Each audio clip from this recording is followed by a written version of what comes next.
Welcome to Cartoon Fairs, where every story feels like a rhyme. সূর্য ওঠা এক গ্রাম্য সকালে আমাদের চালাক কমলা রঙের মোটা বিড়ালটি ঢুকল ব্যস্ত বাজারে।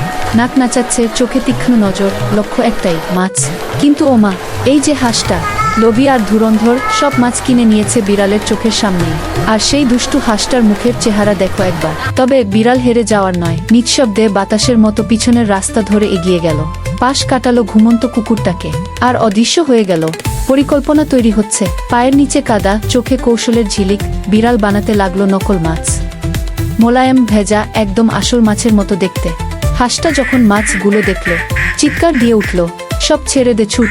ঝুড়ি উল্টে গেল, পাখা নাচল, আর বাজারে লোকজন হাসতে হাসতে লুটোপুটি। আর ওদিকে আসল পরিকল্পনা চলছিল নীরবে। বিড়াল রান্না করছে তার গোপন মাছের ভাণ্ডার থেকে। কাঠের চুলায় ফুটছে মশলার ঝাঁজ, লণ্ঠনের আলোয় আমাদের চালাক বিড়াল খেলো এক পরিপূর্ণ বিজয়ের খাবার।